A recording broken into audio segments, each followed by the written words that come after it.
The following segments are pre-recorded and sponsored by Longworth Productions. Major funding for Triad Today comes from Blue Cross Blue Shield of North Carolina, making healthcare better for all.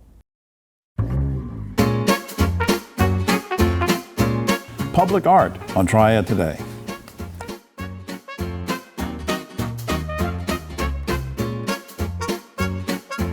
Hello everyone, I'm Jim Longworth and welcome to another edition of Triad Today, coming to you from the Kernersville Auto Museum. We'll tell you more about this great historic museum later on, and later on is when the roundtable shows up. We'll get into all sorts of controversies with those guys, so stay tuned. Where we want to start though is talking with two very special ladies.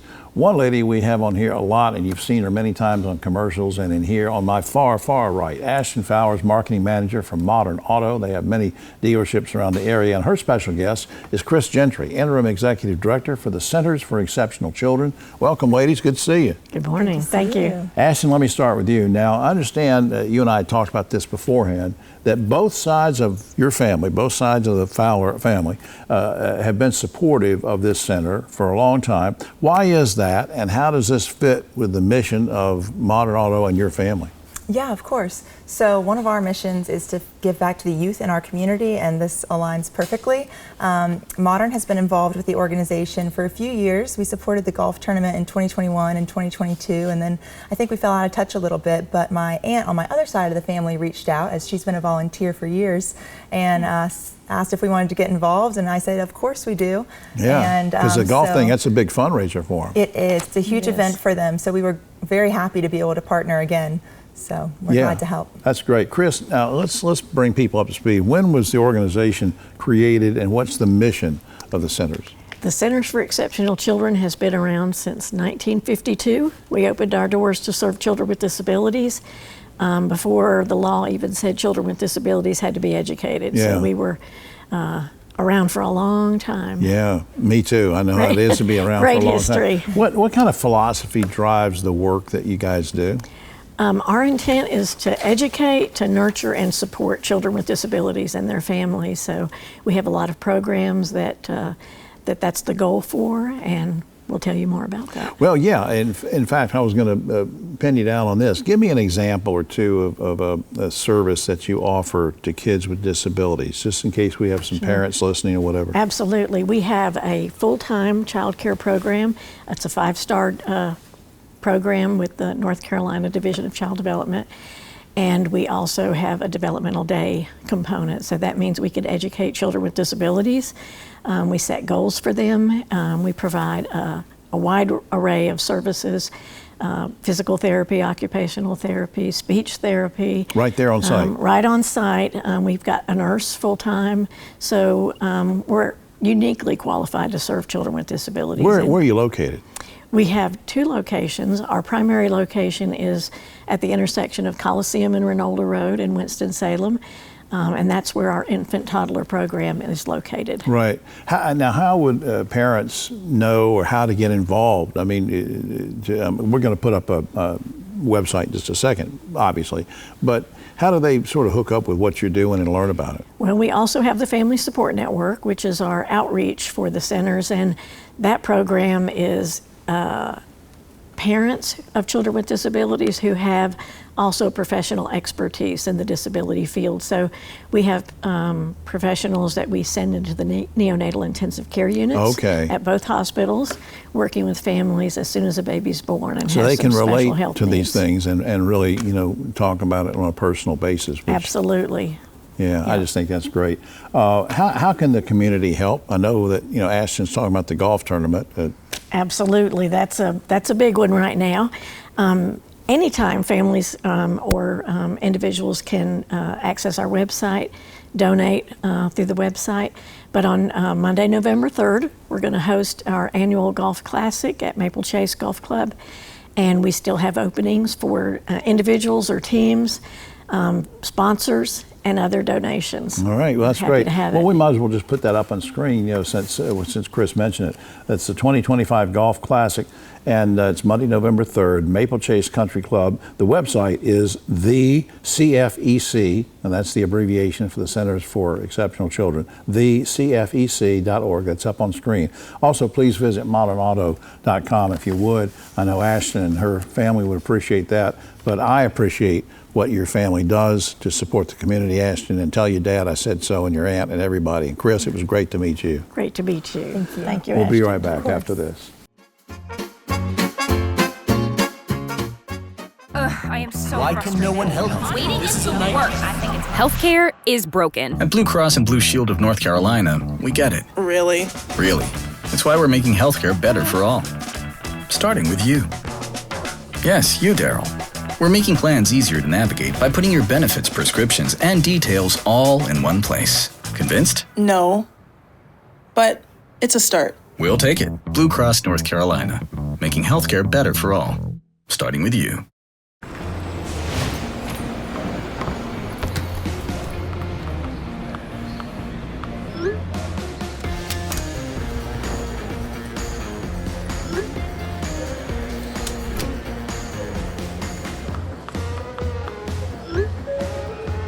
Now boarding zone 3.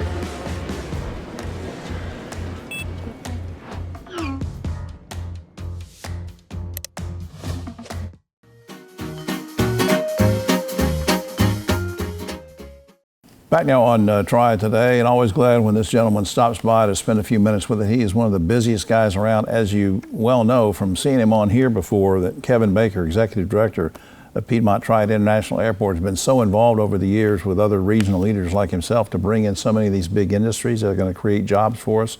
So it really is tough to get him over here, and we're glad that he did. Good to see you again. You too, Jim. Let me piggyback on that. You and other regional leaders have been very active for years now in bringing these jobs in. It wasn't overnight, but let's put that aside for a second about all the thousands of jobs you're bringing in. Let's talk about who works at the airport complex already. How many folks work there? Yeah, so we're just at about 10,000, a little under 10,000, and that's of course all of the companies on the airport combined. You know, Right. It's not just the airport authority. We're a very small portion of that, but with Honda, with HACO, FedEx, Cessna, et cetera, Right. It's just a little under 10,000. So before all these others really come to fruition, we're already talking 10,000. That's people. right. What kind of jobs? I mean, how would you describe the jobs that are available through these industries that are already here?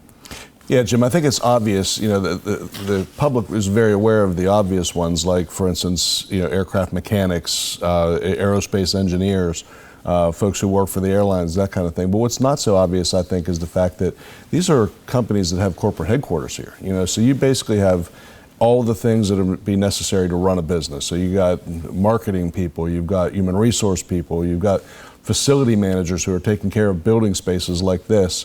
You've got people who are there to run the business overall, general management, lawyers, accountants, et cetera. So, you know, there's really a wide range, a full range of business type jobs that are available at the airport. And I'll give you a true or false question. Isn't it true that the jobs in this aero and aviation industry are, generally speaking, pretty good paying? They are. I mean, really, the average household income in this area is around $55,000 right now. The average salary at the airport is right at $90,000. Since I had you, I knew you were coming today, and one of the things I wanted to ask you about, we didn't rehearse this or anything, but of course, when you talk about bringing in jobs and keeping the jobs here, a lot of it depends on really good training.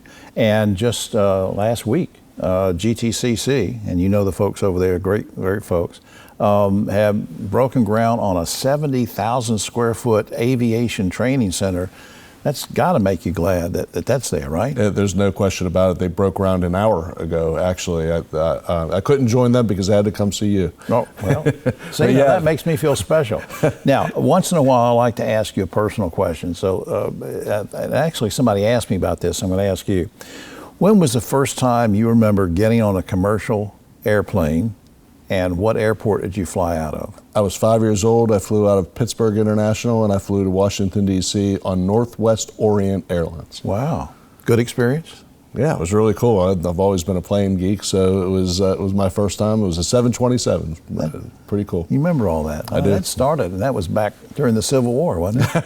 All right. Hey, let's circle back here. One thing is important. Now, we talk about jobs and job opportunities there. Now, obviously, I know that you don't hire for HACO and these other companies, but in general, how can people find out what's available right now, this week, or coming up, that in case they're out of work or they want to change their careers or go get training, how can they find out what's available? Yeah, like anything else today, all the companies on the airport have their own websites, obviously, and folks can find out who's on the airport by even looking at our website, and then go to those companies' various websites and see what kind of opportunities they have available. But there are always opportunities out there. Absolutely, and I just want to thank you for all that you've been doing for the region to try to bring in these jobs, thousands of them which are coming, and you've already mentioned 10,000 that are already here.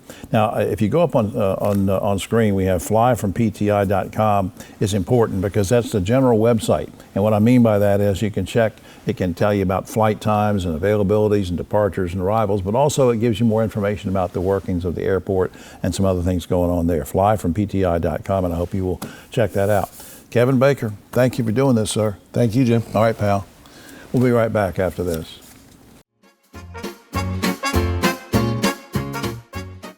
Hi, I'm Jim Longworth, reminding you that Triad Today also airs on GTN Spectrum Channel 13 and streams on WFMY Plus, free on Roku and Amazon Fire. The world's brightest are Fulbrights, Goldwaters, McNairs, and Spartans. UNCG, find your way here.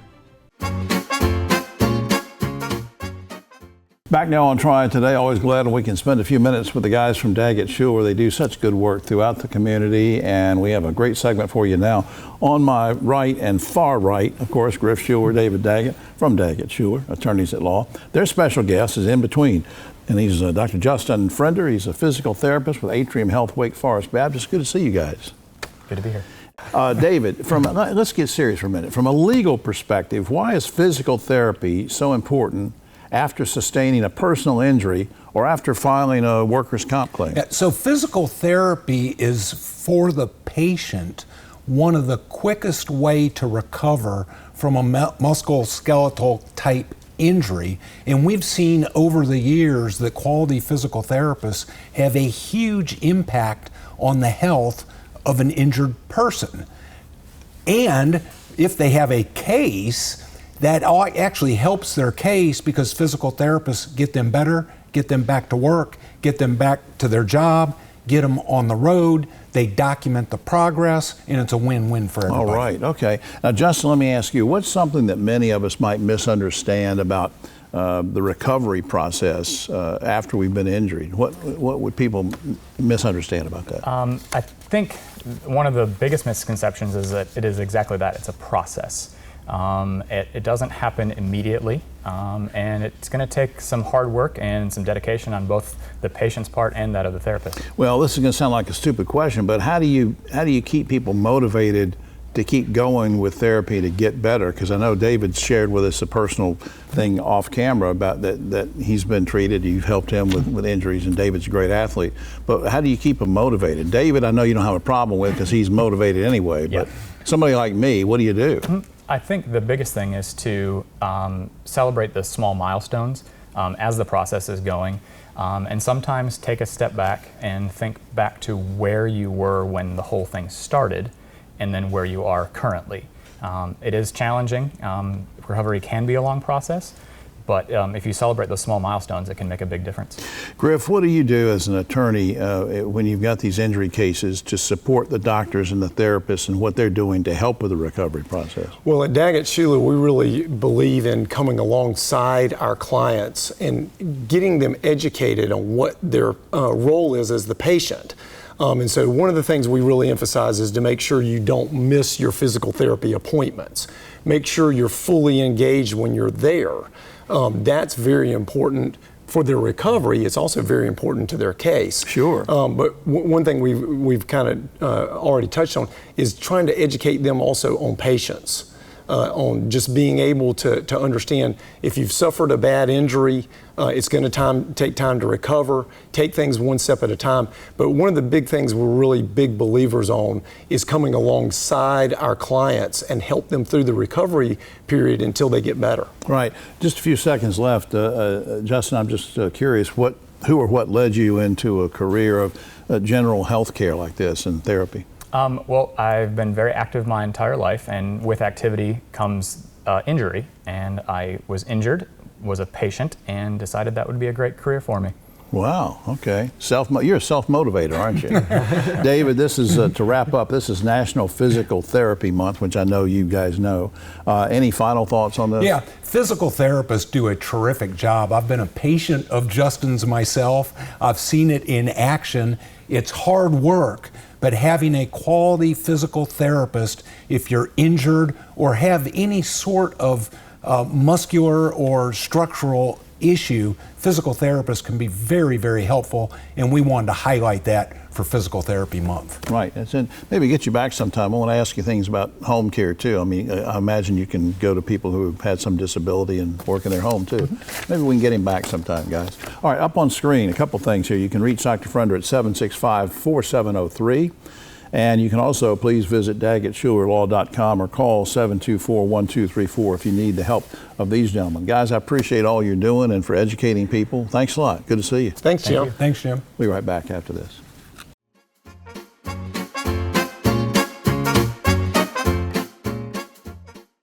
I got free meals. What do you mean? No, seriously, how much did you pay us? I didn't pay anything. I learned how to cook all of these fresh foods that were delivered to my house. Everything in that grocery bag that's fresh, I had a recipe for it, and I know how to cook. It encouraged us to eat better, to shop better, make better decisions.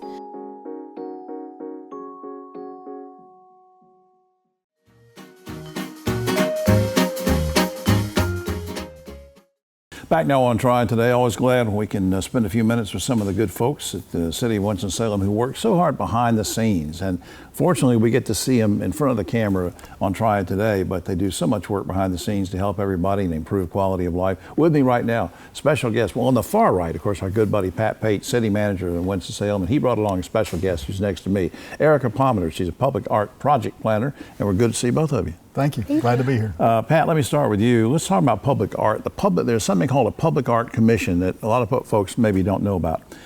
Is it unusual for a city to have a dedicated staff to take care of public art? It really is. It's a unique part of our city of Winston-Salem. We are the city of arts and innovation, and arts is such a big part of what we do as a community.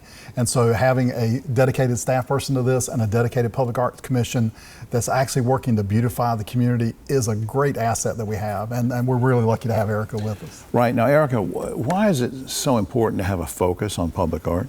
Well, public art just tells the story of our community, the past, present, and future, where we want to go, where we've been. It just it makes a stronger, more beautiful community, really. And a lot more than beauty, too, I want to get to in a second, but in my feeble mind, before I forget, there's something I want to ask you. The commission, I want to circle back to that. Give me a couple examples of some projects that had been approved and implemented by the commission. Well, one that I'm really proud of that happened right when I started the job was the 5 Royales mural. It's in the Downtown Arts District on that corner of Trade and MLK, and it celebrates a band that a lot of people didn't know about that was local to Winston-Salem, the 5 Royales. So now people are learning about this band, about their history. They're in the Rock and Roll Hall of Fame. Right. And it's also just a really beautiful mural. How are these murals and various public art pieces, how are they funded? Well, they actually come from the city occupancy tax on hotel rooms. So that's where that money came from, but sometimes they also come from the county for earmarked funds for some new buildings, and then other times we actually have some federal funds as well. Well, that's neat. Now, are there any new projects on the horizon that maybe we don't know about yet? Or we have a ton in the works, a few that are under contract. There's going to be one at the Rupert Bell Park that is going to be on 2 basketball courts and the Steel Pavilion, all celebrating Chris Paul and his legacy, NBA star. Wow. And hometown hero. And also one on the 6th Cherry and Trade parking deck that is a very big haul, and we have already over 115 applicants from all over the country. Wow. I mean, how does somebody, we don't want to get into the weeds on this too much, but how does somebody in a different state or even in North Carolina say, hey, I'm an artist, I can do a mural, I can do a sculpture or whatever? Do they just go to a particular website or to find out if they can do something? How does that happen? Yeah, we post our opportunities online, but I also post them onto our websites that are specifically for public artists. So we do a lot of recruitment efforts to get artists that are very qualified for these jobs. Now, let me ask you a personal question, and then I'm going to go back to Pat. Who or what led you to an interest in art? Well, I'm from Winston-Salem. I know that. And I've always loved art. I really think it's because of my education in the school district that I just had great art teachers and had a passion for what was around me, and so I continued to study that. Did you paint? Did you sculpt? Yes, I did a lot of things. Me too, but yeah. we don't want to talk about that.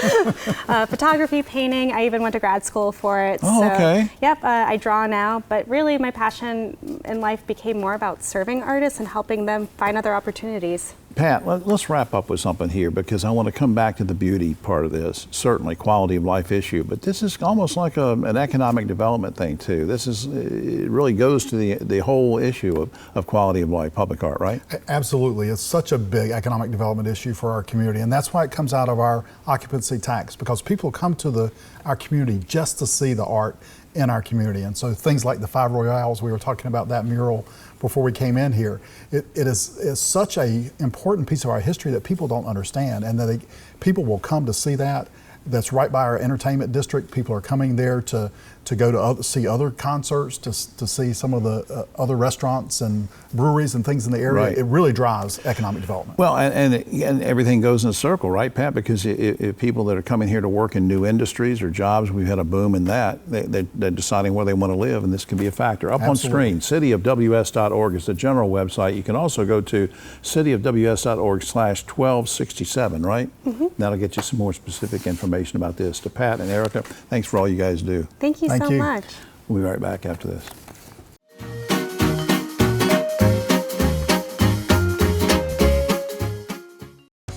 Hi, I'm Jim Longworth, reminding you to catch my column Longworth at Large and Yes Weekly every week. It's available throughout the Triad, or you can go online, yesweekly.com.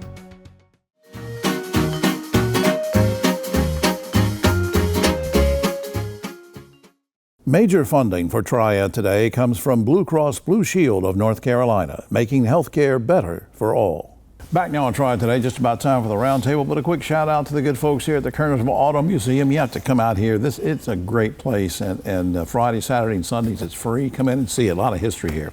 Now to the roundtable on my right, but always the political left. Ogie Overman is here. We saved David Daggett held him over from the previous segment. We're glad he's still with us. And of course, our buddy Keith Granberry, founder of Helping Hands Consultants. All right, guys. Cecil Brockman, a Democrat representing High Point in the State House, was arrested last week for statutory rape and for taking liberties with a minor. Officials in both political parties are calling for him to resign. Here's the question. I don't want to get into this case specifically, but in general, should an elected official be forced to resign before he's been tried and convicted? Ogie. You would think anybody with some class would go ahead and resign, you know? But I'm afraid so, yeah. I mean, I know that's due process and all, but yeah. Attorney Daggett. Generally, no. Yeah. However, this situation appears to be more heinous than most, and in this situation, I'd say yes. Keith? I think you have to wait till you're found guilty. I don't think we should be having people to quit arbitrarily until they're found guilty. That's what the law states, correct? Well, I have to agree with Keith, too. I remember a case, what was it, 6-7 years ago, the teacher at Wiley was accused by two girls, and it turned out they lied. They admitted they lied. But after that, he'd already been fired and everything. So you have to be careful. Anyway, all right, most federal ICE agents wear face coverings when they round up illegal immigrants. As a result, California's proposed a law that would require officers to display identification featuring their name or badge number. Guys, should law enforcement officers on any level be allowed to cover their face when on duty? Ogie. Has there ever been anywhere in history where law enforcement had face masks? No, not even in Germany. If you want any evidence that we're living under a fascist dictatorship, that's it. Yeah, it's very concerning. David? No. Law enforcement should not wear face masks unless it is something specific for their job, like a face shield to protect or that sort of thing. Against gas poisoning. And in fact, now, isn't it even against the law for a citizen to wear a face mask in North Carolina? Right. But law enforcement can? Doesn't make any sense. Keith. It doesn't make sense to me that they're wearing face masks. I don't agree with the whole name, but I don't think they should have face masks at all. All right, a new study by 2 leading economists says that movie theaters mark up the price of sodas and candy by 500%, popcorn by nearly 800%. Everybody says, no, look, they have to make their money and they don't make it off the tickets. I get all that, but technically speaking, guys, we do have laws against price gouging. Should movie theaters be charged with some kind of price gouging, or are you okay with 800% markup? Okay. Well, do what I just buy a Coke and then sneak in my Goo Goo Clusters, my Raisinets, and all that. Thief. He's a thief, guys. Well, we've uncovered a criminal. David, what do you think? Can I plead guilty and ask for a pardon? I do the same thing that Ogie does. Price gouging? But seriously, everybody knows that's the case when you go to the movie theater. Right. You're not being held captive. You can either make that choice, or you can eat beforehand, or you can do what Ogie and I do, is sneak something in your pocket. Y'all sneak hot dogs in too. No. It ain't just candy, hot dogs. And, what do you think, Keith? And sodas as well. No, I think that movie theaters are hurting right now. Nobody's going to the movie. A movie come out, you can look at it on TV 2 weeks later. I know. So they have to make their money. So I think it should be okay. You know what you're getting when you go to the movie. That's right. Controversy is still brewing over a Durham wedding venue that refused to refund a $20,000 deposit, even though the groom died suddenly just 2 weeks before the wedding. Guys, should the deposit have been returned, no questions asked, because the guy died, or should the family have taken out wedding insurance? Ogie. I never heard of wedding insurance. That's cold-blooded that somebody wouldn't return that money. That is cold-blooded. David, that's a business, though. I disagree with Ogie. The wedding event had to reserve the spot maybe a year in advance. Is this a terrible story? Of course it is, and it's sad. But they're also running a business, and they can't now go replace that business 2 weeks beforehand. Yeah, I was sort of siding with David. Now, my wife Pam sided with Ogie on this. We talked about it. Keith, what do you think? Should the deposit have been given back automatically because there was a death? Dave, I'm going to have to disagree with you on this. I think that if somebody dies, have some heart. Really? I got a big heart. No, you don't have no heart on this, Dave. You're heartless, Dave. He's right, just like you stealing the popcorn and the sodas and hot dogs. It's a historic day. Keith just called David Daggett heartless. All right, guys. Finally, the term dad bod, like dad body, has just been added to the latest edition of the Merriam-Webster Dictionary. Guys, do you have a dad bod or a rad bod? I never heard that. I've never heard of that. Of a dad bod? I've never heard of that. I don't have any kind of great bod, whatever. I don't have a name for it. Yeah, I have a just there. Yeah, I have a 12-pack. You have a keg. You know what, David? All right, you have a dad bod or a rad bod? I'm a rad bod. That's what I think. Yeah, you would be. Keith, dad bod or rad bod? I think I'm a hot bod. All right. Well, that's all the time we have, and it's Keith's last episode, by the way. No, that's all the time we have. Oh, except for this, a marine scientist and biologist in Boston just said last week that he's finally convinced that an octopus primarily uses his arms for exploring and feeling around. You know, kind of like a guy on his first date. For all of us here, Try It Today. I'm Jim Longworth. We'll see you next time.